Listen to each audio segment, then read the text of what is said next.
for Monday, November 24th. Monday. Mike Weibel and I were out at Rogers Foodland all last week. Yes, we were. And we were out there for the annual Stuff a Truck food raiser for Southwest Michigan Community Action Agency. And I feel like we owe you an update on what happened. What was the outcome of everything? And I can report that we did well. We did very well, I think. We had, because the whole idea is people donate their non-expired, non-perishable food items, their non-food items as well, and cash as they can, right? And those resources go to help the Southwest Michigan Community Action Agency. And so for every grocery cart we fill, we put a little hash mark on the scoreboard that was provided by Lakefront Roofing and Exteriors. And once we get to what was it? 10 hash marks? Yes, 10. 10 hash marks fill a truck. Correct. Basically. And so we had, 9 3/4 trucks. Yeah, which filled is awesome with groceries for non-food items and food items alike for those who need it most in Southwest Michigan, Berrien, Cass, and Van Buren counties, and everything was going to the warehouse and the food pantry for Southwest Michigan Community Action Agency. In addition to the 9 3/4 trucks that we collected donations from, thank you again for doing that. You also reached into your pocket and brought us cash. Right. And there was some generous matching that happened as well. But the matching is only, launched by your donations. Yeah. We raised a total financially, money-wise, of $39,375. Wow. Yeah. Wow. Yeah. So fantastic. We appreciate you. We thank you. And that's how we did. So 9 3/4 trucks, $39,375. I know what you're thinking. What am I thinking? You're thinking, gosh, 9 3/4 trucks. Why can't we just say 10 trucks? Let me do some more. Right. Exactly. So you can always do more if you wish. Just go to the smcaa.com and they have a way that you can donate right there anytime, any place. Well, last year the record was 4 trucks. Well, the collection was 4 trucks. Yep. So we blew that out of the water. Right? Yeah, we more than doubled it. Which just shows you how people, when times get tough, people step up. Absolutely. They had a heart. They filled a cart. That's right. That's what you came up with. Yeah. Okay. So again, good morning, and thanks for joining us on the WSJM Morning Show. We will have a lot of news items to cover and talk about. We'll talk about the event that Mike had me out for on Friday night. I didn't fall asleep at the table. I was pretty proud of myself. You did. Did you take a nap before? I might have. Yeah. Just like a 20-minute snoozer. I did too. Did you? Yeah. It helps. Yes, it does. It helps. But had a great time. Saw a lot of great people on Friday night for the Lori's Place dinner, with the Reflections dinner. Reflections banquet. Yeah. Banquet. It's an annual event, and it's big, one of the big fundraisers. Yeah, we have 2 big fundraisers during the year. That one, and then Run Walk Rock. Run Walk Rock. So that was a lot of fun on Friday night, and it was great to see a lot of different people there as well. Even saw one of our former interns for the newsroom. Really? Yeah, Alyssa, and so it was good to see her. And I tried to lure her back to the newsroom. I said, hey. Hey, we could use some news voices here. Hey, Mike's not doing it. I offer. And now you're out there soliciting news people. I just wish Mike would step up and be part of that newsroom. Whatever. All right, we've got more to talk about this hour. We'll be here. We've got to talk about Marjorie Taylor Greene, because she pulled a fast one on Friday. Dumping the news on a Friday afternoon. That's how you bury news. Why did she do it that way? Yeah. Taking her own advice and guidance and counsel, probably. Yes. Because she wanted to make a splash. And how did she do that? She buried the news. Right. So we'll talk about those things and more. It's all coming up right here on WSJM. Let's finish out our ABC news and then come up with our local news right here. Loan Networks. They can help people with any type of credit get up to $5,000, and cash can hit our bank account as soon as tomorrow. When you need extra cash, go to 27cash.com. That's 27cash.com. 27cash.com. WSJM News now. Team coverage from the WSJM newsroom on News Talk Sports 94.9 WSJM. 7:05 a.m. on your Monday, November 24th. I'm Ken Lundberg. Here with me is Mike Weibel. It's the WSJM Morning Show. We're back in studio. Back in the studio. Back in studio after a week out at Rogers Foodland for the Stuff-A-Truck, the annual food raiser for the Southwest Michigan Community Action Agency. Again, thank you to those of you, everyone who participated. We appreciate you. And again, the results of that, 9 3/4 trucks we filled with food and non-food items for the Southwest Michigan Community Action Agency's food warehouse and their food pantry. And we raised $39,375. That's pretty good. Pretty awesome. That's pretty awesome. And Roger Seeley was what a great host. Yeah, Rogers Foodland had us there all week long, put up with our grocery hijinks. Yes, he did. Didn't quibble over our need to have grocery store trivia. Right.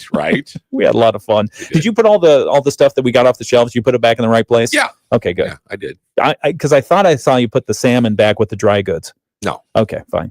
We might want to check that. Aisle 3, clean up aisle 3. Item check. Anyway, so thanks again to everyone who came out and joined us at Rogers Foodland last week for the Stuff-A-Truck, the annual food raiser. And if you missed out the opportunity, you still want to donate, they'll take your donations. Oh, yeah. smcaa.com. They need them all year round. And so we'll have more follow-up on that. But the preliminary numbers, looks like we did a great thing for Southwest Michigan. You did a great thing. Everyone did a great thing.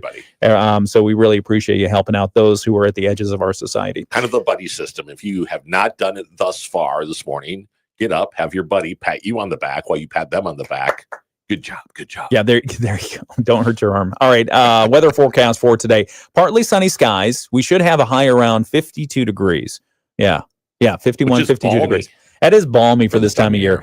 South winds 5 to 10 miles per hour. Tonight's forecast, mostly cloudy. We do have a 60% chance of rain showers tonight. Ooh. 60% chance of rain showers tonight, a low of 45. Tomorrow's forecast, mostly cloudy, a 70% chance of rain, and a high of 55. Maybe the rain is just cleaning off the house so that when you have all the family over for Thanksgiving. That's a nice way to put it. Yeah, it'll be nice, and the leaves will be soggy and everything.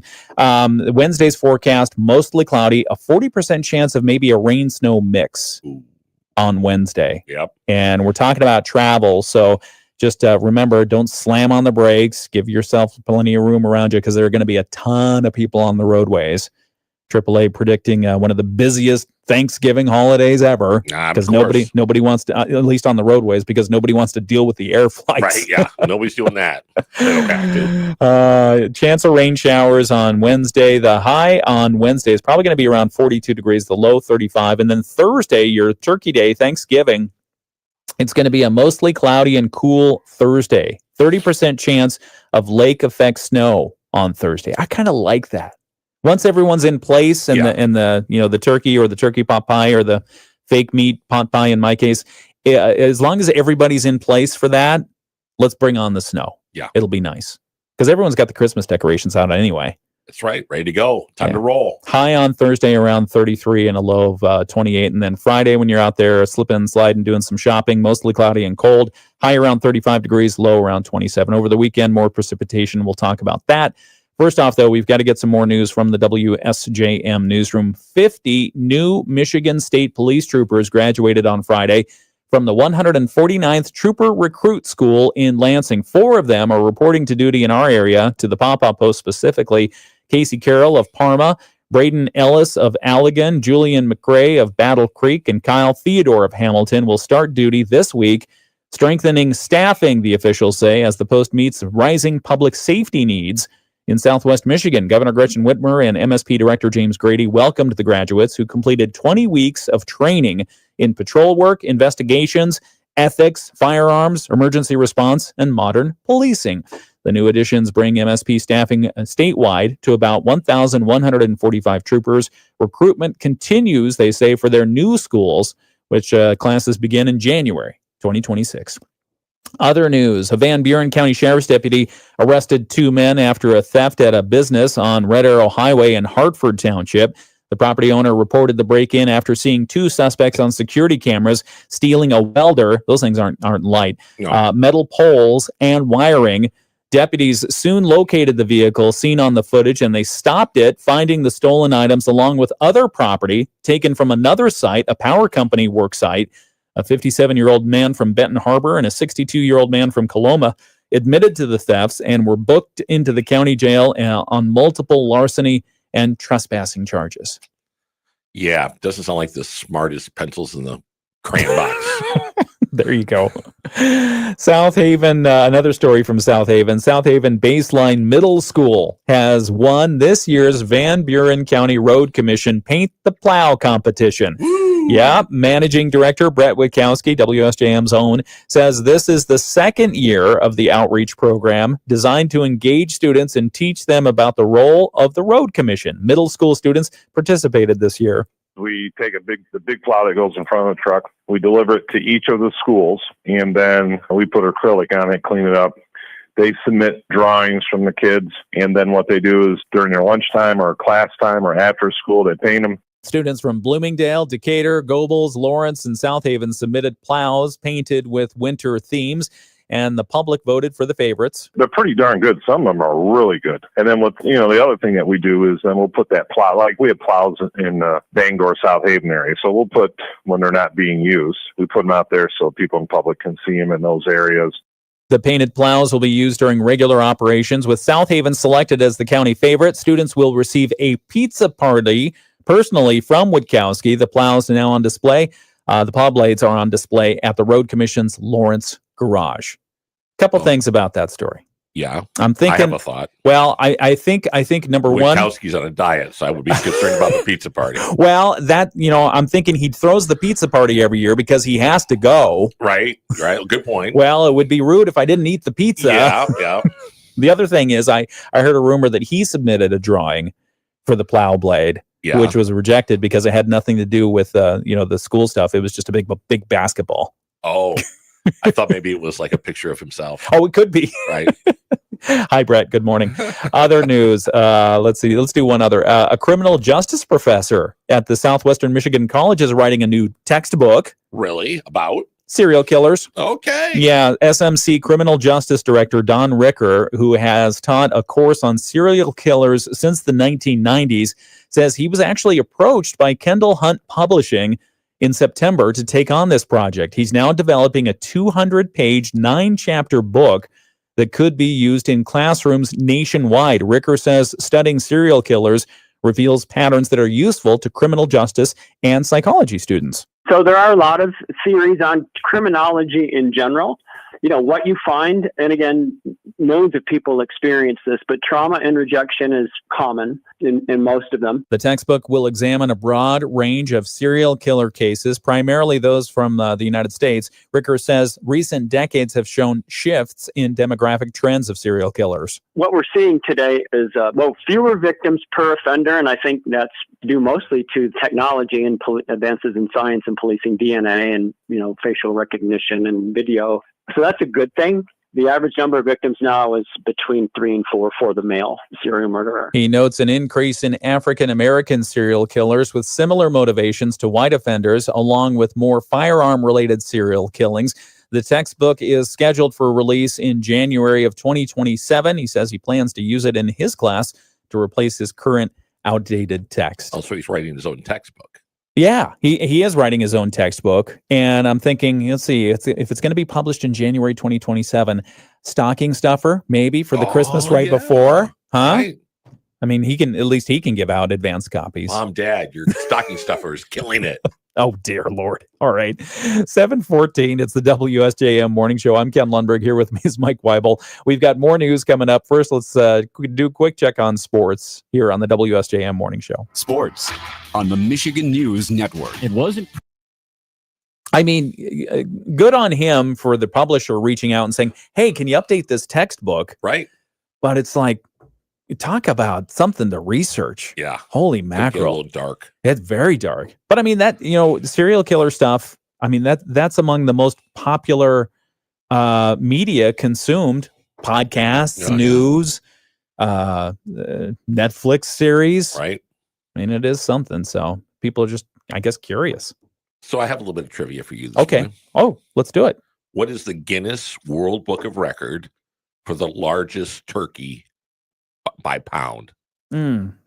Largest turkey by pound, Guinness Book of World Records. Give me a hint. Give me a hint. Was the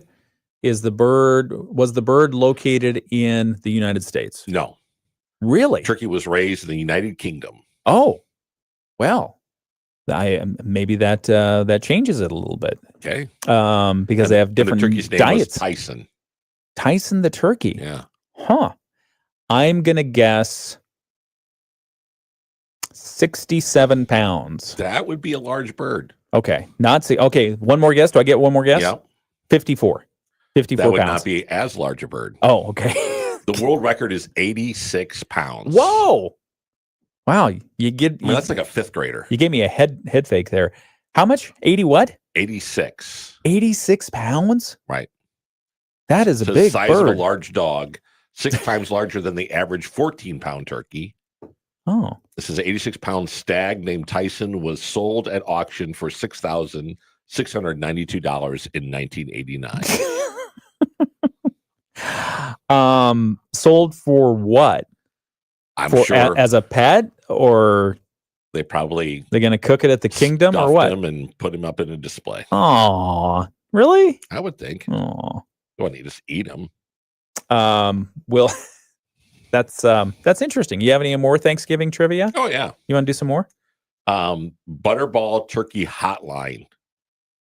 Okay, the Butterball Turkey They have a Hotline. turkey hotline. Okay. How many calls do you think they get this week on average? Oh, this week on average. Okay, so Butterball does a good job of promoting this hotline. I'm aware of it, and Butterball, their marketing campaign alone Right. is very effective. So you see them in every grocery store, basically.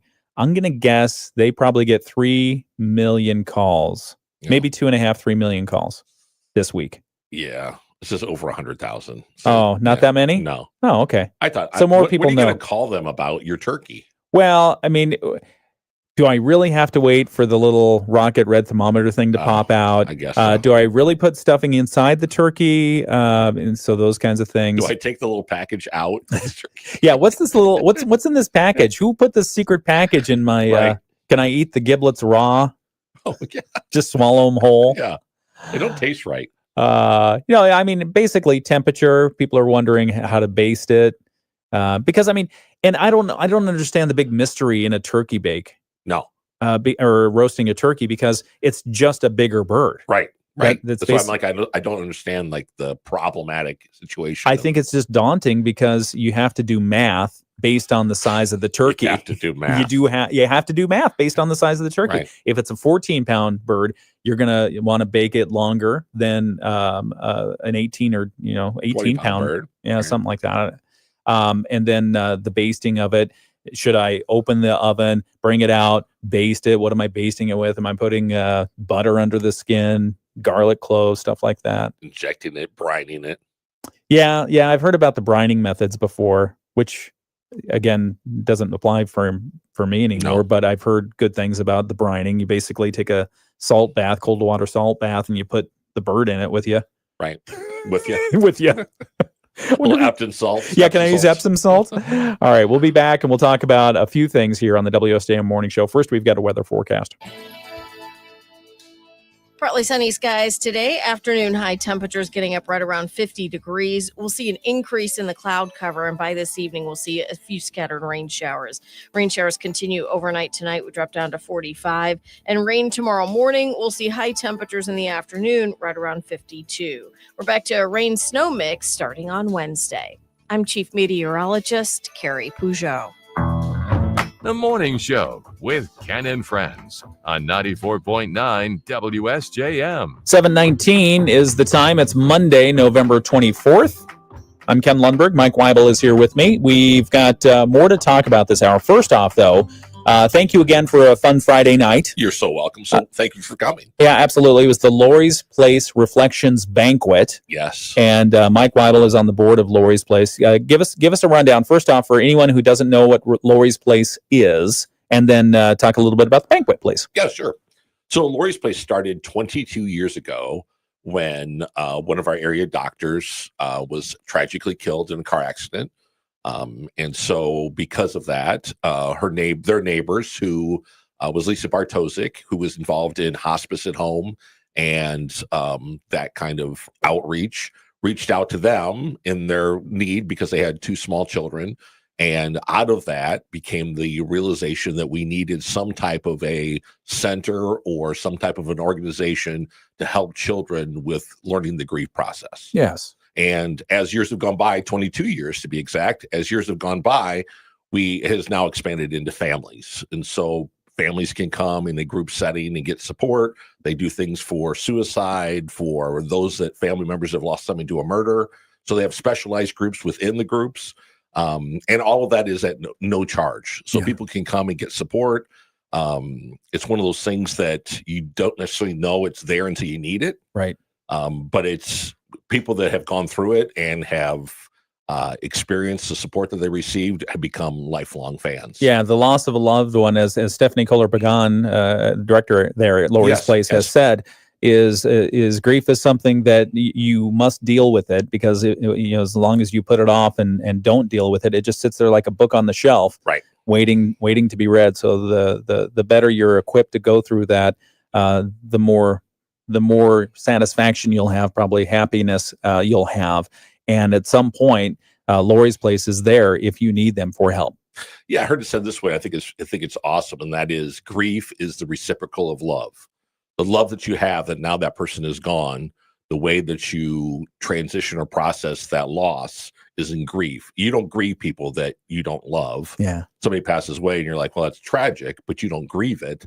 But when somebody in your family or somebody that you know or somebody that meant something to you we've lost them, there's that void that you have to process. Yeah. So Lori's Place helps with that, and to help them raise the money for what they do at no charge to their clients. Correct. You had the Reflections Banquet. Yeah, we had the Reflections Banquet. This was, again, our 22nd year, a special banquet this year because we are officially our own 501c3.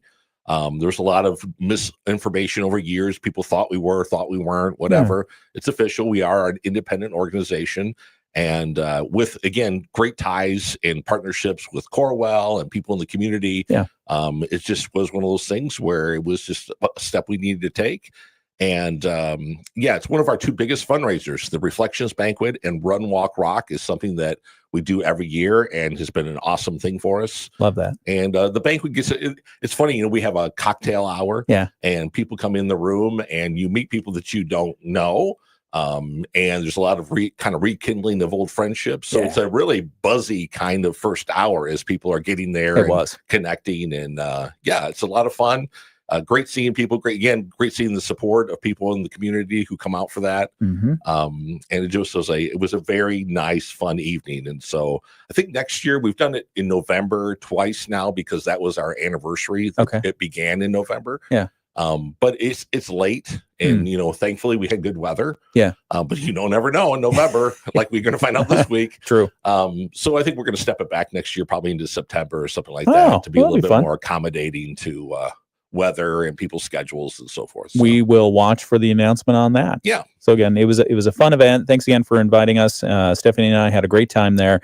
And it's good to see all the people. I want to personally thank the individuals who put the cookie selection on the table. Yeah, that was awesome. So good. I'm telling you, they put cookies out before even the dinner was served, tempting us the entire time. Yeah, no, it was awesome. Whoever did the macarons, kudos, hats off. So anyway, and it's always good. People know you. You're a personality on the air as well as in the community. Who? Me? You. Yeah. Oh, okay. Yeah. I mean, most people remember you. Oh, not okay. everybody. But thank you. But to see your wife, because you referred to her, but a lot of times people don't get to see who she is. True. So be able to connect her to you, of course, gives a lot of empathy for her. Why were a lot of people coming around? I'm so sorry. That's right. Yeah. No, it was a lot of fun. Yeah, it was a lot of fun. I think Stephanie had a great time. I had a great time. It was a lot of fun. So again, thank you for that, and congratulations on another successful banquet. Thank you. Yeah. Let's see, what else do we have going on? 7:24 is the time. Some more news items. So we've been talking about this one. This one was dropped like a political bomb on Friday. Yeah. Marjorie Taylor Greene, She's the firebrand Republican from Georgia.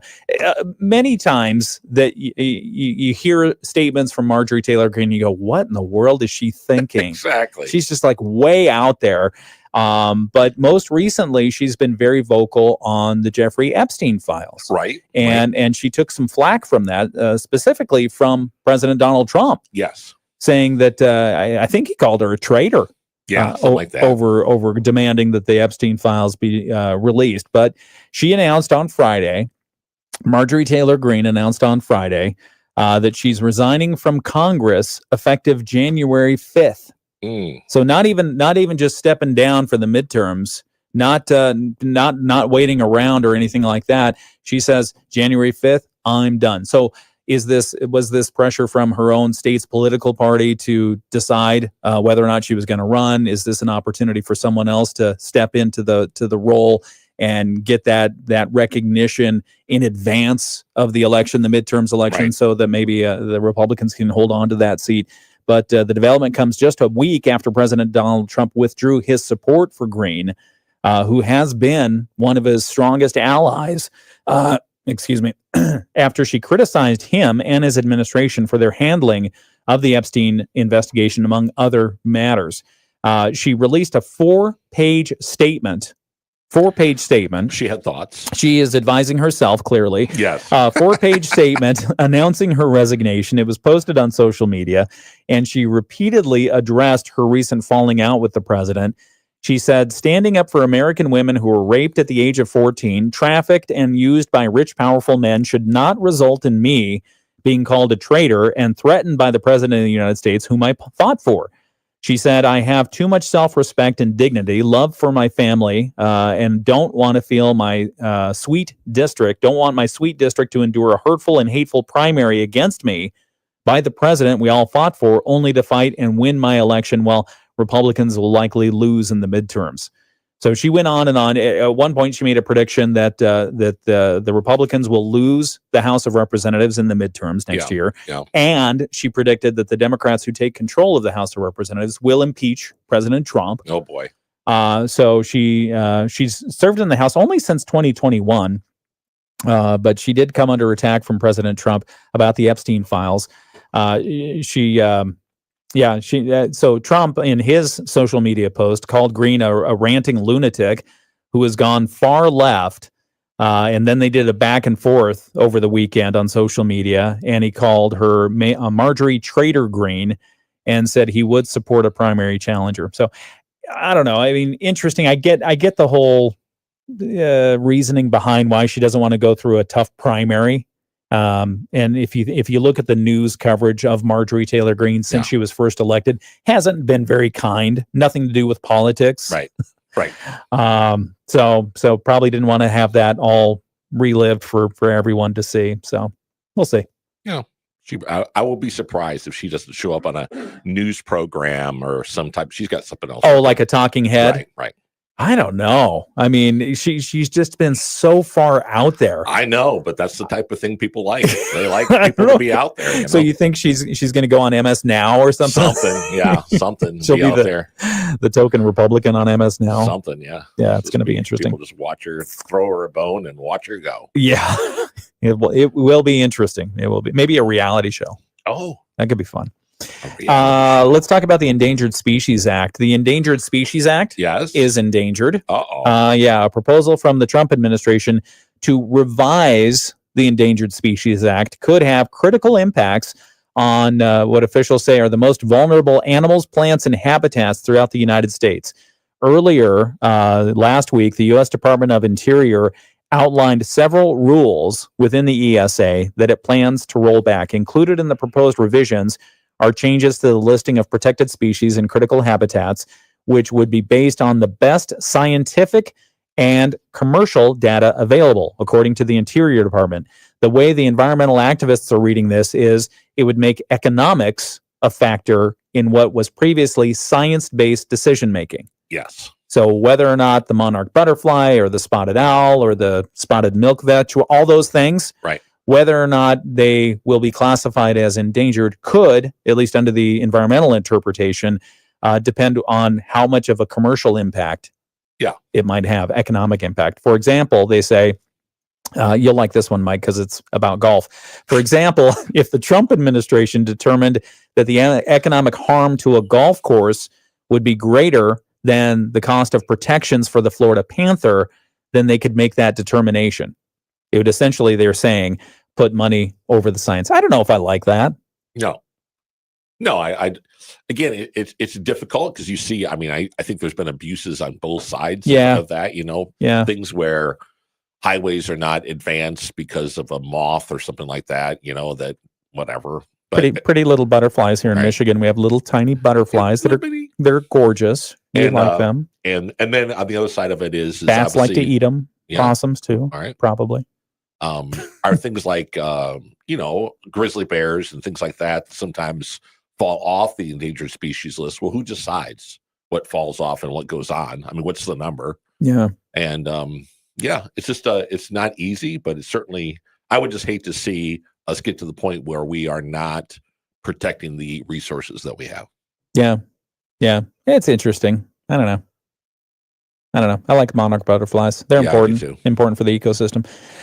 So anyway, we'll keep an eye on that one and see what the Interior Department and others are thinking about that. But you mentioned grizzly bears, and I'm glad you did, because this is an interesting story. 11 people, including children, were injured in a grizzly bear attack that occurred up in Canada in a small remote community. It happened last week. Wow. 11 people were injured by a grizzly bear. What in the world were they doing? Officials say they received a call at about 1:46 p.m. local time about an animal attack along a trail in Bella Coola, with 2 ambulances and a community paramedic responding to the scene. 7 people were treated at the scene, and 4 patients had to be transported to the hospital. The British Columbia Conservation Office, which was deployed to the scene along with the Royal Canadian Mounted Police, said 3 children actually were among the injured.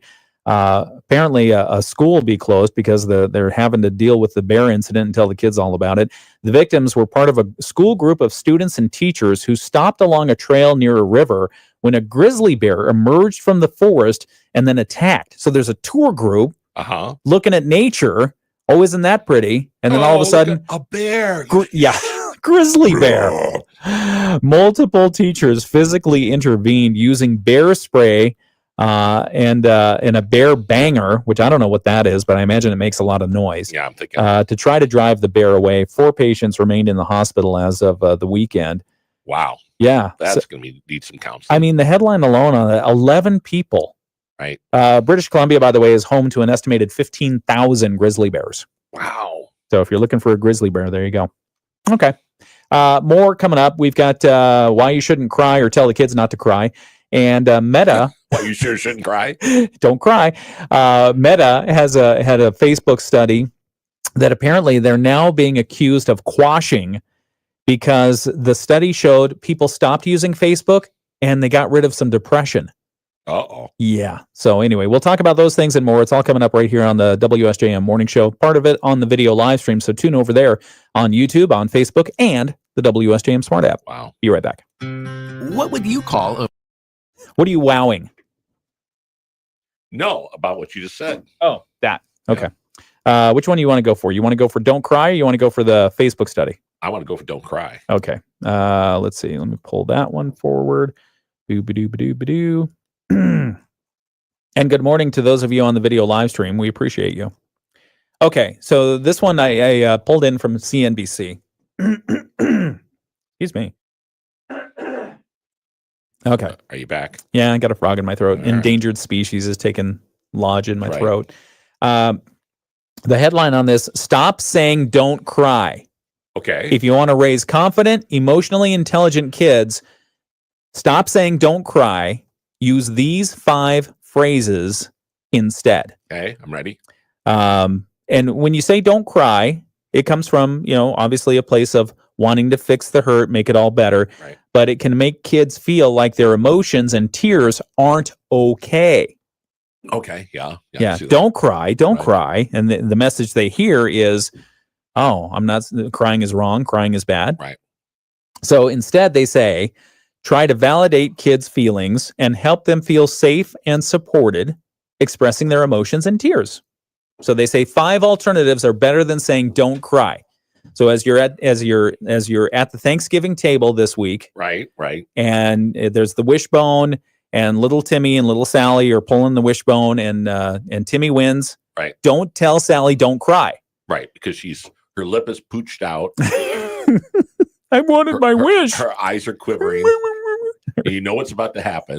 You say, don't cry. Don't cry. Yeah, don't say that. No, you should say, what? Here's an alternative. It's okay to cry. I'm here with you. Okay. All right. I mean, and I can see that. Yeah. I can see that. It's like, it's okay. It's okay. It's okay to cry. I'm here with you. This helps kids know and believe that their experience is real and it's natural. By the way, you and I, we can be judge and jury on this, on how we feel about all this in a few moments. It's our personal opinions. But first, we want to get the story out there. So staying with the kids through their stress conveys the message that their feelings don't scare you and that you can handle the difficult moments with them, that they're not alone. They can rely on you for real-time support, even when it's hard and uncomfortable. So instead of don't cry, say, it's okay to cry. Yeah. I'm here with you. So let them know they've got a friend. Yes. You've got a friend. You've got a friend in me. Toy Story. Royalties forthcoming. Number 2, you could also say alternatively, I see your tears. You're loving this list, I can tell. Yeah. I highly motivated. I see your tears. You may not always know exactly why a child is crying or don't understand their reaction to the situation. Validation doesn't necessarily mean agreement. It means I see you and I believe you. Okay. Timmy kicked me in the shin. Right. I see you and I believe you. And I see your tears. I see your tears. All It's right. okay for you to Now cry we're just making fun of this. Okay. and want to poke Timmy in the eye. Here's a hot poker. Right. Go get him. Go settle the Revenge. score. All right. No. Number 3, alternative to saying don't cry. Your feelings make sense. Okay. If kids hear don't cry, they might interpret that their response doesn't match the situation, when in fact, it often does. We want kids to trust their feelings, to know that their tears make sense for what they're experiencing, whether it's pain, fear, or isolation. Sometimes the behaviors will be out of proportion with the situation, but the underlying feelings are never wrong. So it's like, your feelings make sense. Okay. The bee stung you on the butt and you're crying now. Your feeling makes sense. Right. Totally makes sense. Number 4, alternative to don't cry. It's natural to feel sad. Parents often want their kids to feel happy, but it's natural to feel a range of emotions, including difficult or uncomfortable ones. The goal is not to stop the emotion, but to help the kids acknowledge and management. It's natural to feel sad. Okay, once again, puppy stolen. Right. Bad guy running down the street with the puppy. Well, it's natural to feel sad about that. Yeah, you should feel sad. It's okay. Number 5, alternative to don't cry. Crying is one healthy way our bodies let feelings out. Crying is one healthy way our bodies let feelings out. It's important for kids to understand that crying is a very healthy way to release emotions. Crying is coping, and so is coloring, playing, talking, running, listening to music, and breathing. You can help kids try different strategies and find the one that works best for them. This is all by Kelsey Mora, a certified child life specialist and licensed clinician, professional counselor, and probably the maker of the t-shirt that says it's okay to cry. All right, back in just a moment, WSJM. The Morning Show with Ken Lundberg on WSJM. Do you feel enriched now? I do. I'm do you sorry. see my enrichment? I see your enrichment. It's okay to be enriched, and being enriched is one healthy way that our bodies, let feelings out. I'm sorry. We were just talking about some alternatives. There was a study out, and somebody said, don't say don't cry to kids, and they had 5 phrases that are good alternatives. What do you think? Are we okay with this? No, okay. I'm not. All right. I like the it's okay to cry. And I'm here, it's okay to cry. Right. And just by being there and telling them that, I think it's obvious I'm here with you. You don't need to go on like that because the kids are going to be like, what are you, don't be weird. But yeah, I mean, I see your tears. Yeah. I see your tears. That's I a know. little bit weird. A little All too enabling. Your feelings make sense. Yeah, I feel like that's an adult argument thing. Right. Yeah, your feelings make sense. Well, Yeah. me not winning the wishbone doesn't necessarily make sense on why I'm having a meltdown. Maybe they're not crying over the wishbone. Right. I don't know. Do you ever do the turkey wishbone thing? Yeah. Do you ever win? Yeah. Okay. Do you know the secret to winning? No. You put your thumb up closer to the top of the wishbone. Oh, get a little bit of leverage. Get a little bit of leverage. I mean, the bones often have like a weak side and a strong side, but don't just grab it at the tip, at the bottom of it, and think you're going to win, because that's going to immediately break the thing. You go reach up to the top. Nice. Now I just started all kinds of Thanksgiving fights. Right. Don't cry. I see your tears. 7:40. Listen to Ken Lundberg. WSJM Morning Show continues. We've got the latest world and national news update. We'll talk about Meta's study that they tried to apparently bury that said people feel less depressed the more they get off Facebook. Uh-oh. Yeah, well, that's coming up. ABC News, I'm Sherry Preston. Ukrainian President Volodymyr Zelensky confirming that work is continuing on the U.S.-backed peace plan that many thought was too favorable to Russia. We are at a critical moment, and we are working closely with the United States, with European partners, with many others to define steps that can end Russia's war against us, against Ukraine, and bring real security. Travel experts say more than 80 million Americans will be on the roads or in the skies this Thanksgiving travel week. The Wisconsin woman who admitted nearly stabbing a classmate to death at age 12 found in Illinois on Sunday after she escaped a group home in Madison while on a supervised visit. Portland Trailblazers head coach Chauncey Billups due in a Brooklyn, New York courtroom today on illegal gambling charges. And Malaysia is planning to follow Australia's lead in banning social media accounts for kids under 16. This is ABC News. WSJM News Now. Team coverage from the WSJM Newsroom on News Talk Sports 94.9 WSJM. 7:42 is the time, Monday, November 24th. I'm Ken Lundberg. Mike Weibel is here with me. Back with more chit-chat in just a moment. First off, a preview of the local news stories we'll bring to you just after 8 o'clock. The Lake Michigan College Board of Trustees preparing to advance its search for a new president. Board trustee and search committee chair John Grover says the board is considering Executive Vice President Dr. Ken Flowers for the position, but they're still completing their review. They're going to meet again in mid-December. We'll tell you more about what they're considering. Also, the Berrien County Board of Commissioners has approved monies from the Michigan Department of Health and Human Services to launch a harm reduction program at the county health department. It has to do with HIV infections and drug abuse, so we'll talk about that. Also, Berrien County Veteran Service Director Maureen Adams being recognized as the Michigan Veteran Service Provider of the Year. Wow. For her great work and That's what she's awesome. doing here locally in Southwest Michigan. So we appreciate her. We'll talk about those stories and more. It's all coming up just after 8 o'clock right here on the WSJM Morning Show. Back with more on the video live stream right now. We've got some news from around the state and sports. The Michigan News. Okay. So other countries getting ready to ban social media Yeah. for people 16 under age 16. What do you think about that? Yeah. I mean, I can see, like you said, based on what they say and how it affects kids. I mean, it's certainly not a positive thing. Yeah.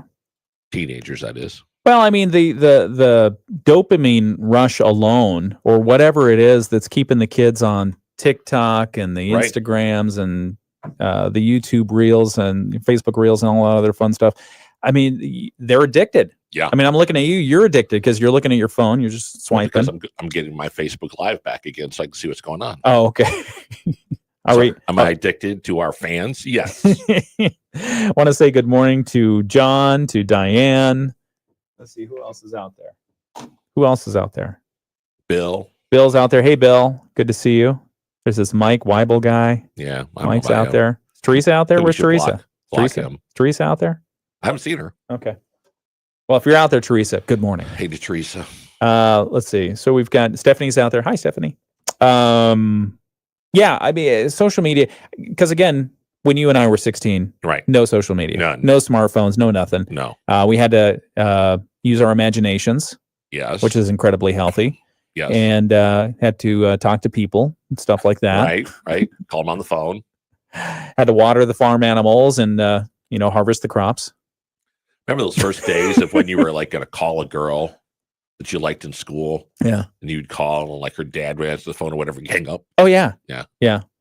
Yeah, that was horrifying. Yeah, it was. Yeah, that was bad. And the phone, by the way, was mounted to the wall in my case. Yeah, us and too. Yeah. had a cord on it that my dad kept yelling at me, "Stop stretching the cord." Right. And right. saying, "Well, get a longer cord because I'm trying to get to the other room, so Close you the won't door. listen." Right. Yeah, we had an extra. There was a phone in the basement, had an extra long cord on it, so you could stretch it way out. Ah, very nice. Yep. Yeah, we had just the wall phone. We had one phone in the house. That's it. Yeah. Wall We had phone. 2. And it was in the kitchen. Yeah. Okay. So the Meta apparently halted internal research that purportedly showed that people who stopped using Facebook became less depressed and less anxious. That's according to a legal filing that was released on Friday. The social media giant was alleged to have initiated the study, dubbed Project Mercury. It initiated it in late 2019 as a way to help it explore the impact that our apps have on polarization, right? Yeah. Think about politics, polarization, news consumption, well-being, and daily social interactions. Yeah. That's according to the legal brief that was filed in United States District Court. The filing contains newly unredacted information pertaining directly to Meta. The legal brief is related to high-profile, multi-district litigation from a variety of plaintiffs, including school districts, parents, and state attorneys general, against social media companies like Google, Meta, Snap, TikTok. That's what they're going after, basically. The plaintiffs claim that these businesses were aware that their respective platforms caused various mental health-related harms to children and young adults, but they failed to take action and instead misled educators and authorities. We strongly disagree. The Meta came out with a statement. We strongly disagree with these allegations, which rely on cherry-picked quotes and misinformed opinions in an attempt to present a deliberately misleading picture. That's what Meta spokesperson Andy Stone said in a statement. The full record will show that for over a decade, we have listened to parents, researched issues that matter the most, and made real changes to protect teens, like introducing teen accounts with built-in protections and providing parents with controls to manage their teens' experiences. By the way, I've been seeing a lot of this on Instagram most recently, because I do check it. Oh, sure. And I post fun stuff. Right. Posted a picture of me and Mike. That was fun. Yeah. And so they say, hey, we're doing this teen account thing for parents. And I'm like, okay, too little, too late. Right. And by the way, what teen is going to agree to keep just the parent-controlled account or parent-monitored account? Right. And how easy is it to change those settings? Probably difficult. I don't know about that. For the kids? For the kids, super simple. Right. They're going to figure it for out. the parents, Right. super difficult. Yeah. Right. Like, click on the 3 dots. What do you mean? Right. What? And so I put in the code. Yeah, Mom, I can help you do that. Just give me the code. I won't use it again. A spokesperson for Google said in a statement, these lawsuits fundamentally misunderstand how YouTube works, and the allegations are simply not true.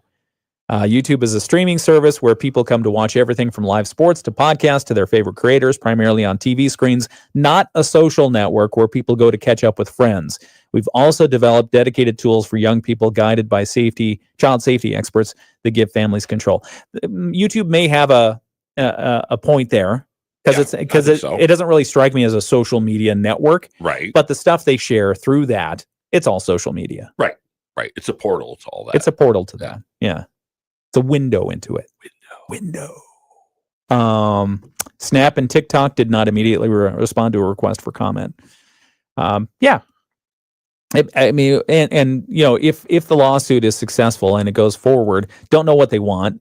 But it is interesting to find out, okay, well, if you study this and you found that people are more depressed the longer they stay on these social media platforms, why did you continue putting them out there? Right. Because when used as directed, it causes harm. Okay, cigarettes, sure. But when used as directed, it causes harm. Why didn't you do something different? They're saying, well, we did some stuff that's different. But is it really? Right. Because, I mean, arguably, we're probably the most polar in a political realm than ever before. All right. More. I agree. Yeah, more in a moment. WSJM. Hey guys, today afternoon high temperatures getting up right around 50 degrees. We'll see an increase in the cloud cover, and by this evening we'll see a few scattered rain showers.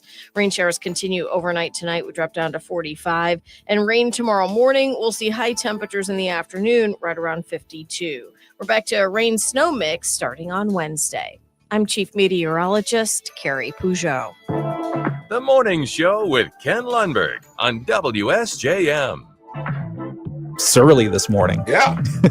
Seven, little chippy. 7:50. It's Monday, November 24th. I'm Ken Lundberg. Mike Weibel is here with me. Good morning, Mike. Good morning, Ken. How are you? I'm doing well. How are you? I'm well, thank you. It's good to see you. Good to see you as well. Yeah. Yes. I feel your tears. Yeah, and I feel your chippiness. And that's okay to feel that way. I'm just a little chippy because we were just talking about Meta, basically the owner of Facebook, owner operator of Facebook, and they're caught up in a legal dispute now over information that they had apparently back in 2019 that said the more you're on Facebook, the more depressed you are. The more depressed you get, the more depressed you get. Right. And by the way, at that same time, our Facebook stuff went because all the AI said, wait a second. Let's quash that algorithm. Let's do our Moody on the Market update. It's brought to you by Insurance Management Service. Call IMS today. They are your local auto owners insurance agency in St. Joseph and in Niles. And you've been waiting for it. I know your breath has been held. Drive and Shine opens in Stevensville. Oh, really? Yeah. That's quick. Yeah, it's not really that quick because the old 5 o'clock was demolished 2-3 years ago, something like that. But once they started construction, they did. Yeah, they put the pedal to the metal. Once they poured the foundation, they're like, okay. And honestly, if you know the operators of that company, they are all business and their numbers. So the long-awaited Drive and Shine car wash has finally opened at Exit 23 in Stevensville.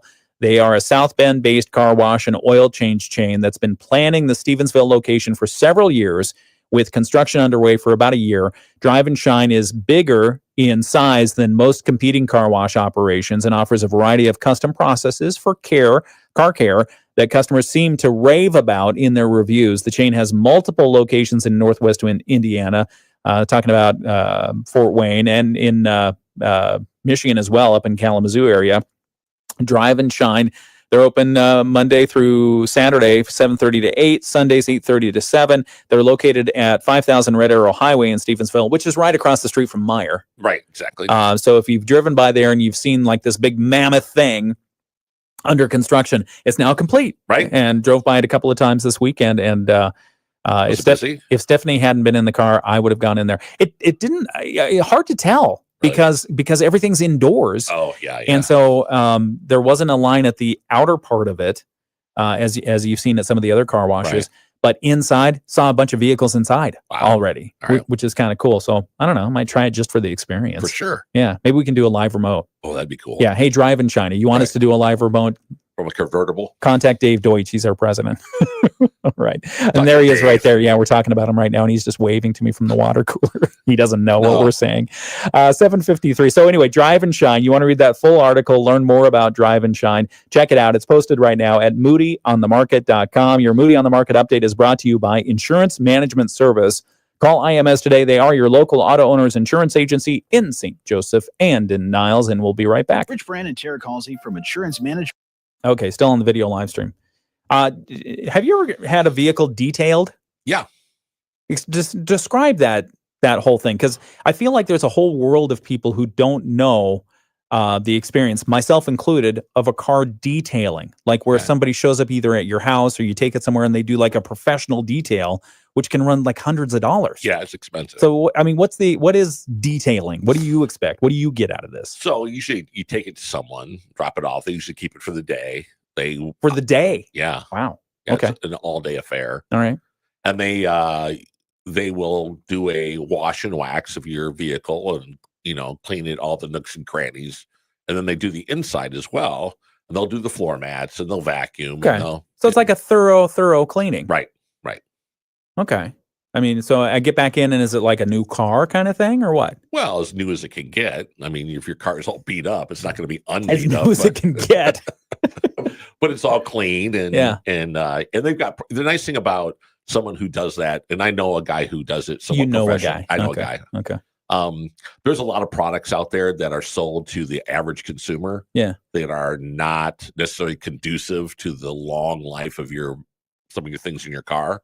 Yeah. So you're talking about like if you want to clean the seats or you want to clean the steering wheel. Right. Nothing bothers me more than getting the wrong stuff for my steering wheel. Because then all of a sudden it's like slick. Right. And it just looks horrible. So I had a buddy of mine who was going to haul. He had a work truck, and he wanted to go to, I think it was North Dakota, because his daughter and son-in-law moved to North Dakota, and he was going to haul a bunch of their stuff that he was storing here out to where they were at. Okay. And so he said, "Hey, I'll pay you. I think it was like $50 to clean up my truck, wash it, all that stuff." So I washed it, waxed it. Oh, you did the detailing? Yeah. Okay. And then I cleaned out the inside and everything, and then I used how can I say this? I used a product that's known for oh no, for like plastic and vinyl and all that stuff. Okay. It's a cleaner, Yeah. right? Yeah. So I used that on the seat. Oh, what was the seat made of? Like leather or something? Like a vinyl. Okay, A vinyl. a vinyl. All right. So he goes, I'm driving through Chicago. Yeah. And he says, and all of a sudden I have to stop real quick. And I put my foot on the brake. He goes, and I basically almost ended up in the floorboard because I slid right off the seat. And he goes, "What the heck did you put on the seat?" And I was like, well, and he goes, "So I actually stopped and bought like a cleaner and then cleaned the Oh thing my off." gosh. He goes, "Because I felt like I was going to be sliding under the dashboard all the time." So there are things like that you don't know how to use them correctly. Yeah. But it is expensive. And I know people that have their cars done 2-3 times a year. Whoa. Yeah. Yeah. Because correct me if I'm wrong, but some of the detailing services I've seen, they start around like $300. Yes, that's correct. And you're right, it's like an all day affair. You drop it off, and then you get to pick it up 6-8 hours later. Right. And if they're doing that, I want to make sure I don't slide off the seat. Right. Don't want to do that. Yeah. But I did see a social media post of a hack on how to clean your floor mats. Yeah. Without taking them out and just dousing them at the car wash. Get your orbital sander. Oh yeah, I've seen that one. Have you seen this one? Yeah, very and you cool. put the orbital sand there without the sandpaper, Right? without right, the yeah, sandpaper on your front car mats, and just and it sits there and vibrates up the dust out of every crook and nook and cranny. Yeah, no, it's really cool. And then you vacuum that up while it's doing that. That makes a lot of sense to me. I'm going to try that. Yeah. Get the boys to try that. But they've got like these new, I used to wax cars and do all that stuff, but now they have the ceramic stuff, which is so much easier and very nice. Really? Yeah. Okay. Back in a moment. More car talk on WSJM. Product of Midwest Family Marketing and Media. Proudly serving our community. The Morning Show with Ken and Friends on 94.9 WSJM. You know, at some point, we probably should get Sarah Spoonholtz back in here because every time Mike and I are here for I don't know how long, we start talking about cars. Yeah, exactly. I mean, not that Sarah wouldn't talk about cars, right? But I think she'd laugh at us for the things that we talk about. Yeah. Anyway, Sarah Spoonholtz with the Southwest Michigan Regional Chamber. She'll be joining us, I think, later this week, Wednesday, I think. If I'm calculating the calendar correctly. But then Thursday and Friday this week, we're taking the holiday, Thanksgiving, and then taking the day after Thanksgiving. So we'll have special programming here, and then I'll run some best of, if we can find those, on our for our video live stream as well. So we won't leave you in the lurch. Okay. And I certainly appreciate if you want to share those with family members who are in from out of town. Say, hey, this is what we do in Southwest Michigan. Yeah. Yeah. Yeah. We have a live morning show. Do you have a live morning show? Exact, live and local. Yeah. Live and local. Live and local. 34. Loaded. Yeah, we are loaded, but not in a bad way. 34 degrees and cloudy in Benton Harbor right now. 36 in St. Joseph, where it's cloudy skies. 35 and cloudy in South Haven. And how long do you think the average person hangs on to their smartphone? There's a new survey by reviews.org, and says the average American now holds on to their smartphone for 29 months. Oh, yeah. Okay. 29 months. And it's driving the technology companies crazy.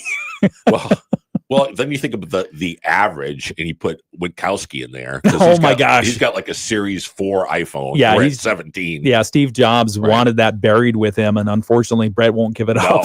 No. No, that's a lot longer than it used to be. The average was around 22 months back in 2016. And again, research released by the Federal Reserve last month concludes each additional year companies delay upgrading equipment results in productivity decline of about 1/3%. And so 1/3%. So tragic. Yeah, I don't know. There's more to talk about in this one. Maybe we'll hit it next hour, or maybe we'll save it for later. But anyway, 29 months. Now we have to get to the world and national news from ABC. Good morning. It's 8 o'clock. Our local news is coming up next. From ABC News, I'm Sherry Preston. Talks